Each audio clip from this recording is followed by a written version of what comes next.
बोलिए श्री सदगुरुदेव की जय। सदगुरु श्री कबीर साहेब की जय। बंदी छोर सदगुरु श्री कबीर साहब जी मेरे हृदय मंदिर के आराध्य परम पूज गुरुदेव श्री महान साहब जी पूजा की योग सभी संत समाज में चरण कमलों में सिर झुका के त्रिवार बंदी करता हूँ। बोलिए श्री सदगुरुदेव की जय। सदगुरु श्री कबीर साहब जी कहते हैं कि मनुष्य घमंड में अहंकार में फूला फूला फिरता है। सत्य न्याय निर्णय की बात बताओ तो मानता नहीं। इतना फूला हुआ है तो उसका कोई बार पार नहीं। जिस प्रकार से कहते हैं एक केनावत में कहा है कि अम्भा भोरे झुक रहे और अंड सतर है जाए, अति का फूला सेंजना जड़ मूल से जाए। अम्बा कहते हैं आम। आम पे जब और आता है फल लगते हैं तो डालियां झुक जाती हैं। अम्बा भोरे झुक रहे और अंड सतर है जाए। अंड कहते हैं अरंड, अरंडी की खेती होती है, वो ऊपर को तन के खड़ा हो जाता है। और जिस प्रकार से जब धूप पड़ती है और धूप उसमें लगती है तो चटाक चटाक उसके दाने निकल निकल के बाहर गिर जाती है। अत का फूला सेंजना, सेंजना कहते हैं सेंजन। भारी जब फूल आता है फरी लगती है तो उसकी डालियां टूट जाती हैं, जड़ मूल से जाए। ठीक इसी प्रकार से मनुष्य जीवन में यदि अहंकार में मनुष्य फूल जाता है, तन के घमंड में, धन के घमंड में, बल के घमंड में, राज के घमंड में, स्त्री के घमंड में, पुत्र बेटाओं के घमंड में, पद प्रतिष्ठा के घमंड में जब मनुष्य भूल जाता है, अहंकार छा जाता है, कालमा हृदय में छा जाती है, आंखों में अहंकार रूपी मोतिया बिंदा लग जाता है, फिर मनुष्य किसी को समझता नहीं। कुछ भी बोलता है अंट संट, जो भी मन में आ जाए वो ही बोलने लगता है। तो सदगुरुदेव जी पुकार के समझाते हुए कहते हैं शब्द नंबर 73 में कि फिरहु का फूले फूले फूले। अरे भैया किसी के घमंड में आप फूले फूले फिरते हो? तन के घमंड में, धन के घमंड में, बल के घमंड में क्या फूलते हो? ये काया एक दिन मिट्टी में मिल जाएगी, खाक हो जाएगी। धन संपत्ति यहीं पड़ी की पड़ी रह जाएगी, कोठी बंगले खड़े खड़े रह जाएंगे, कुछ भी साथ में नहीं जाएगा। फिर होगा फूले फूले फूले। भैया फूलो मत, कब तक फूले रहोगे? एक दिन तो आपको जो अहंकार तजना ही होगा, छोड़ना ही होगा। एक दिन खाली हाथ हो जाएंगे। इकट्ठे कर जगत के जन सभी मुल्कों के माली थे। सिकंदर जब गया दुनिया से दोनों हाथ खाली थे। उसने कितना वैभव कमाया, कितना राज बढ़ाया। जब मरा तो उसने अपने दोनों हाथों कह दिया था पहले ही कि जब मैं मर जाऊं तो मेरे हाथ नीचे लटका देना, ये पता चल जाए कि सिकंदर कुछ भी लेके नहीं जा रहा। तो फिर का फूले फूले फूले। अरे भैया क्यों फूले फिरते हो? कैसे लोग फूले हुए हैं? धोखे में फूले हुए, धोखे में, भ्रम में। ऐसी ऐसी बात लिख लिख के रखी है कि उसका कोई बार पार नहीं। राम ने लंका पे चढ़ाई करी, विजय प्राप्ति का कोई मौका नहीं दिख रहा था। तब वहां पर शंकर भगवान की शिवलिंग की पूजा करी, कथा वांचने के लिए लंकापति रावण को बुलाया, और वो भी खाली नहीं आया, सीता को साथ में लाया। पहली बार लक्ष्मण जी भेजी लंका को, रावण को निमंत्रण दे के आओ कथा करानी है। लक्ष्मण जी गए लंकेश साहब को, भैया रामचंद्र जी ने बुलाया कथा करानी। उन्होंने कहा जहाँ आदर न हो वहां जाना कैसा है? आकर के लक्ष्मण जी ने कहा कि रावण तो कह रहा है कि जहाँ आदर न हो वहां जाना कैसा? अरे भैया लक्ष्मण, आप उसको प्रणाम नहीं किए होगे, आखिर ब्राह्मण है, प्रणाम करना जाओ। फिर गए, लंकेश प्रणाम, भैया राम ने आपको शीघ्र ही बुलाया है और कहा कि वहां पर आपके ही द्वारा पूजा आरंभ होगी, कथा वहां सुनाओगी। लंकेश रावण बोला ठीक है मैं आता हूँ, चलो कोई बात नहीं। सारी सामग्री ली और सीता को भी साथ में ले गया और वहां जाके राम के बगल में सीता बैठा दी, वहां पर पूजा की और फिर चला तो रथ में बैठा के सीता को भी साथ ले आया। ये सारी बेढंगी बेतुकी बेमतलब की बात है, ये बच्चों की खेल। ऐसी बातों को सुना सुना के लोग दुनिया को लूट रहे हैं। सदगुरुदेव जी पुकार के समझाते हुए कहते हैं कि ऐसा कहीं नहीं हुआ, ये सारी कल्पना है। जब तक हम धोखे में फंसे रहेंगे और ये इस ईश ब्रह्म परमात्मा की झूठी कल्पना में हम भूले रहेंगे, तब तक हमारा अंतःकरण पवित्र नहीं हो सकता है। धोखे में हमारा जीवन जाएगा। अरे रामचंद्र जी हुए अपनी जगह पे हुए, कृष्ण हुए अपनी जगह पे हुए, विष्णु हुए अपनी जगह पे हुए, महादेव हुए अपनी जगह पे हुए, ब्रह्मा हुए अपनी जगह पे हुए, ये सब अपने अपने और आए और तन धारण किए। इन्होंने अपना अपना जैसा यश कमाया, जैसा अपकीर्त कमाई, उनके कर्म उनके साथ और हमारे कर्म हमारे साथ।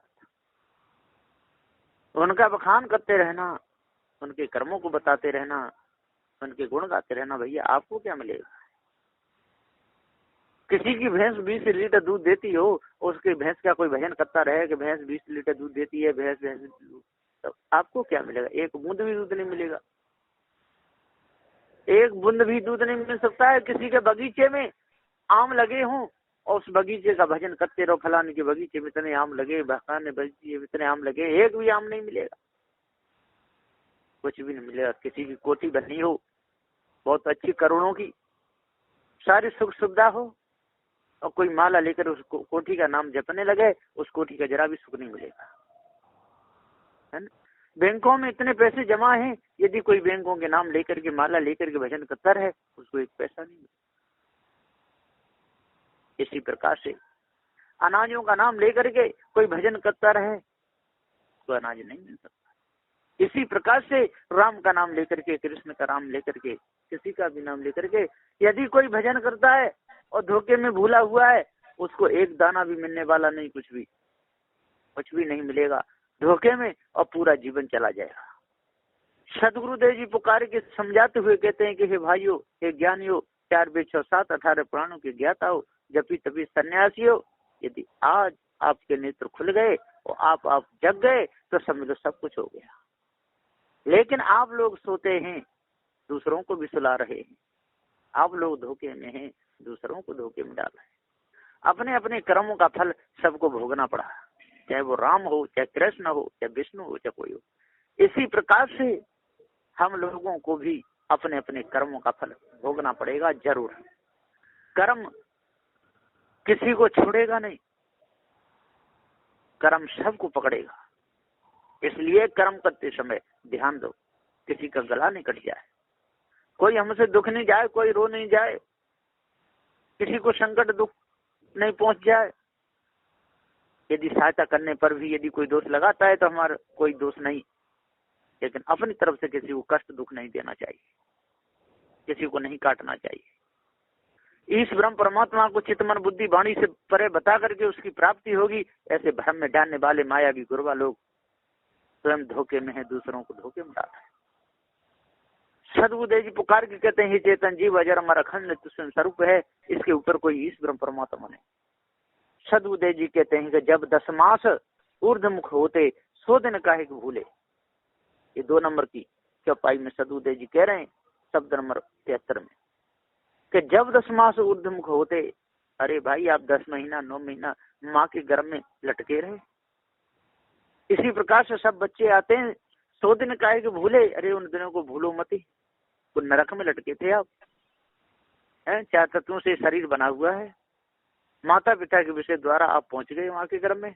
आप संस्कारी जीव थे, जैसे आपके संस्कार जैसी खाने में वो ले जाते हैं, वासना ले जाकर पटक देती है।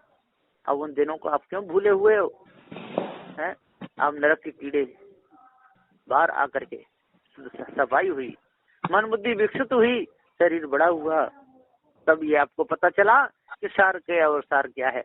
फिर भी आपने धोखेबाजी नहीं छोड़ी, चेतन पूजा को छोड़ करके पत्थरों को पूजने लगे, पत्थरों पर सिर झुकाने लगे, हैं? असली माता को छोड़ दिया, नकली को पूजने लगे, हैं? कैसी आपके अंदर खराबी आई, कैसी आपके अंदर गंदगी भर गई। अब कौन कहे, जब 10 मास उद्यम को होते शोधन का एक भूले, जो माखी सहते ने बेहुरे सोच सोच धन कीना।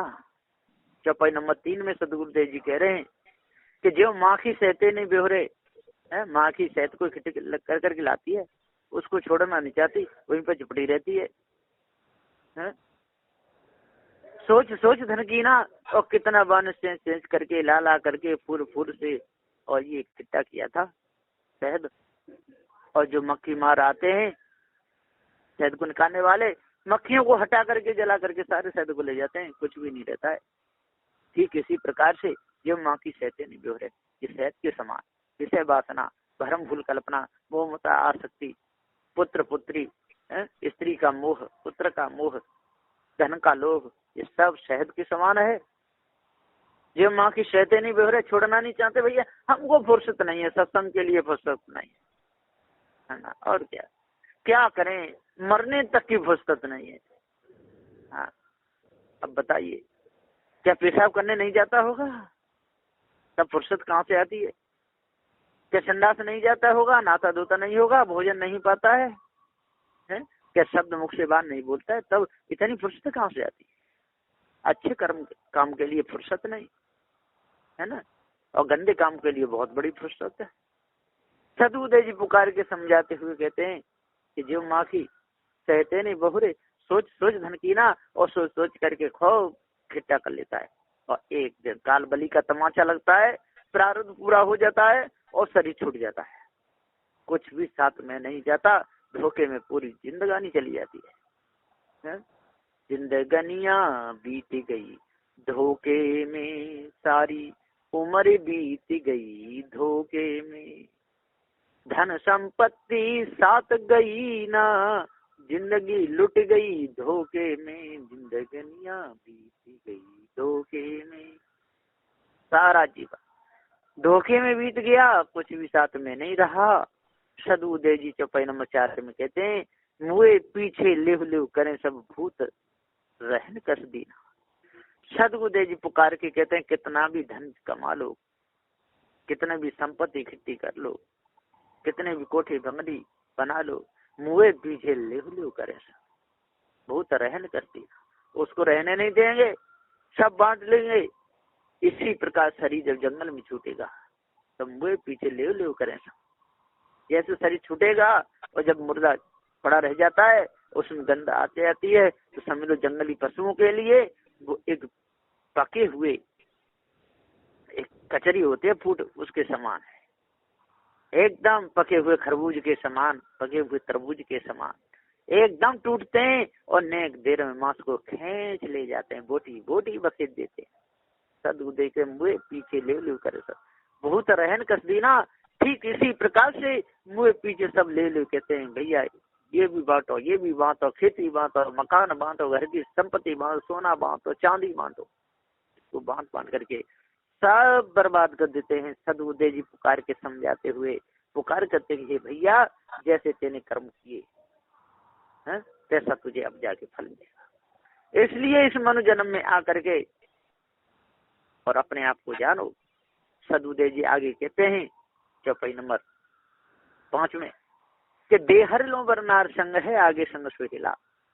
देहर लो घर की नारी, देहर लो संग रहती है, आगे संग सुहेला, और उसको निकालने वाले हैं और ले जाते हैं ठटरी पर कस करके और जा करके मृतक थान लो संग खटोला, फिर पुनः हंस अकेला।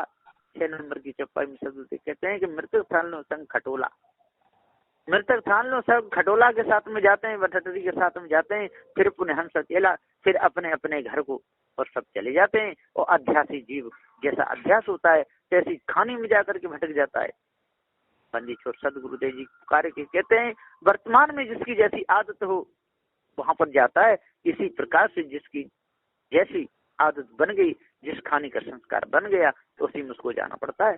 शराब पीने वाला शराब की दुकान पे जाता है, मांस खाने वाला मांस की दुकान पे जाता है, जलेबी खाने वाला जलेबी की दुकान पे जाता है, शरबत पीने वाला शरबत की दुकान पे जाता है। जिसकी जैसी फल खाने वाले की आदत फल खाने की दुकान पे ले जाती है। ठीक इसी प्रकार से जैसी हमारी वासना तैसी खाने में हमको पटक देती है। तो मृतक तान लो शंख टोला और फिर पुनः हंस अकेला। सदुदेव आगे 7वें नंबर चौपाई कहते हैं कि जारे देह भस्म हो जाई गाड़े माटी खाई। कोई जला देते हैं, जलाने पर ये देह या ये शरीर ये काया भस्म हो जाती है, जारे देह भस्म हो जाए। गाड़े माटी खाई और गाड़ने पर मट्टी खा जाती है, राख बन जाती है। क्या होता है, अध्यात्म जीव तो जहाँ जाता है तहाँ अपना शरीर बना ही लेता है। 8वें नंबर की चौपाई में सदुदेव जी कह रहे हैं कि कांचे कुंभ उदक जो भरिया तन की है बढ़ाई। ये कांच के कुंभ के समान है, कच्चे कुंभ कुम्हार जैसे मटका बनाता है, उसमें यदि पानी भर दिया तो फपक सीधे घड़ा फूट जाता है, एक बूंद भी उसमें नहीं रहती। ठीक इसी प्रकार से कांचे कुंभ उदक जो भरिया, उदक सदगुरुदेव जी के द्वारा पानी को कहते हैं उदक जो भरिया, तन की यह बढ़ाई। सदगुरुदेव जी कहते हैं ये तन की क्या बढ़ाई है, भैया क्या बढ़ाई करते हो। आंख फूट जाए तो कितना बुरा लगता है, कान भी चले जाए कोई शब्द नहीं सुन पाते, जीभ तली हो जाए है ना, शरीर में लकवा मार जाए, टीबी हो जाए या शंकर की बीमारी हो जाए है, कुछ भी हो जाए, तन कैसा हो जाता है, उठा बैठा नहीं जाता, पानी से नहीं होता है, टट्टी पेशाब छूट जाए, कोई पास खड़ा नहीं होता है। तन की यह बढ़ाई, इसकी क्या बढ़ाई करते हो। कोई कोई तो मूछें ऐंठते रहते, कोई कोई बाल भी रखा लेते, कोई इतर तेल फुले लगाते रहते, कोई क्रीम पाउडर से सजाते रहते हैं, कोई बादाम छुआरे काजू किस्म जन क्या घोंटे घोंटे खाते, कोई मुर्गा मुर्गिया अंडे मांसों को खा खा करके और शरीर को देख देख के चलते हैं कितना हमारा शरीर। सदगुरुदेव जी पुकार के समझाते हुए कहते हैं कि हे भाइयों, हे ज्ञानियों, हे विद्वानों, अचेत करो, अपने आप को जानो, अविनाशी चेतन जीव अजर अखंड नित्य स्वरूप है, इसके ऊपर कोई ईश्वर परमात्मा नहीं। इसलिए धोखे के कर्मों को त्याग दो, बुरे कर्मों को त्याग दो, जिसको दुख होता हो किसी को ऐसे कर्मों को त्याग दो और सत्य अपने आप को जान लो। कांचे को मोदक जो भैया तन की बढ़ाई। सदगुरुदेव जी आगे 9वीं नंबर की चौपाई में कहते हैं रामन रमस मोह के माथे पर काल वसुगा। सदगुरुदेव जी पुकार के समय रामन रमस, अरे भैया झूठी जो कल्पना तेने मान रखी है राम की, उसमें मत रमे। तू अपने आप को जान रमैया, राम तू सत्य है, और तेने धोखे का जो राम माना है वो झूठा है। जो कल्पना का राम कोई माना है निर्गुण निराकार, वो भी झूठा है। तो दशरथ के पुत्र राम को मानो तो वो विषय वासना में बेचारा भूला। सदगुरुदेव जी पुकार के समझाते हुए कहते हैं जैसे कर्म तैसी खानी को गए। तो रामन रम से मोह के माते परेव काल वश हुआ। सदगुरुदेव जी पुकार के समझाते हुए कहते हैं कि आप काल के कुआं में पड़े हो, काल के बस में होकर के, विषय वासना के बस में होकर के, स्त्री कुटुंब परिवार के बस में होकर के, मायावी गुरबा लोग धोखे बाजों के बस में होकर के, अंध भक्तों के बस में होकर के आप कुआं पड़े हुए। भरम भूल कल्पना रूपी कुआ, विषय वासना रूपी कुआ, ये कुआ बहुत बेचंगे। तो सदगुरुदेव यहाँ पुकार के समझाते हुए कहते हैं ज्ञानी हो, हे विद्वान हो, 4 वेद 6 7 18 पुराण ज्ञाता हो, आप क्यों धोखे में फंसे हो। जब तक इस धोखे में आप फंसे रहोगे और दूसरों को धोखे में फंसाते रहोगे तब तक आपको शांति मिल ही नहीं सकती। धोखे में आपका पूरा जीवन चला जाएगा। बंदी छो सदगुरु श्री कबीर साहब जी आगे 73 नंबर के शब्द में 10वीं चौपाई में कह रहे हैं कि कहीं कबीर नर आप बतायो जीव ललनी भ्रम सुआ।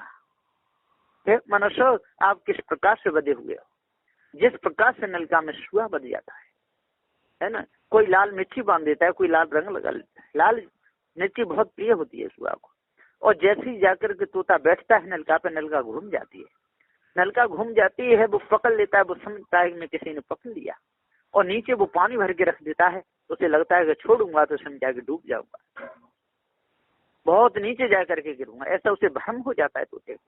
तो कहीं कभी नर अब बतायो जे ललनी भ्रम सुआ। इसी प्रकार से सारा संसार बदा हुआ है। विषय वासना रूपी नलका तो सारे के सारे लटके हुए हैं, भ्रम भूल कल्पना रूपी नलका तो सारे सारे लटके हुए हैं, काम क्रोध लोभ मोह आशा रूपी नलका पे सारे अटके हुए हैं। सदगुरुदेव जी पुकार के समझाते हुए कहते हैं कि चोरी हिंसा विचार रूपी नलका पर, ईर्ष्या क्रोध मान छल रूपी नलका पर, गाली निंदा झूठ रूपी नलका पर सारा संसार लटका हुआ है। तो बंदी छो सदगुरुदेव जी यहाँ पुकार के समझाते हुए कहते हैं कि हे ज्ञानियों, हे विद्वानों, आज अपने आप को जानो। सदगुरु श्री कबीर साहब का जीव पार ज्ञान, उसको समझो, विचार करो।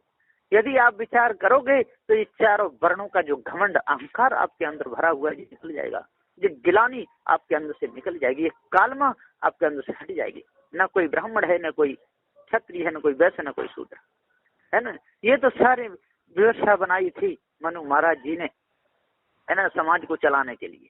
तो सदगुरुदेव जिसके कर्म ऊंचे हैं, जिसके कर्म अच्छे हैं, जिसके विचार अच्छे हैं वही ऊंचा है, जिसके कर्म गंदे हैं, जिसके विचार नीचे हैं, जिसके अंदर कालमा भरी हुई है, जिसके अंदर राग द्वेष भरा हुआ है, जिसके अंदर छल कपट भरा हुआ है, जो सत्य न्याय निर्णय को नहीं समझना चाहता और चेतन को छोड़ देता है, पत्थर की पूजा करता है, नदी नालों की पूजा करता है, अपने ऊपर किसी इस ब्रह्म परमात्मा को बता करके अपने आप को जो भूला हुआ है। तो सदगुरुदेव जी पुकार के समझाते हुए कहते हैं उसका भला कैसे होगा। कहीं कबीर नर आप बताइए, जीव ललनी भ्रम शुआ, चूहा की तरह, तोते की तरह बदे बदे विषय वासना में, भ्रम फूल कल्पना में पूरा जीवन बीत जाता है। तो हे सज्जनों, हे ज्ञानियों, अपने आप को जानो और भ्रम भूल कल्पना विषय वासना को मिटा दो, तब पूर्ण शांति मिलेगी, नहीं तो मिथ्या धोखे में जीवन चला जाएगा। बस इन्हीं वचनों के साथ में मैं अपनी वाणी को विराम देता हूँ। सज्जन लोग समझ करके अपना सुधार करें। बोलिए श्री सदगुरुदेव की जय।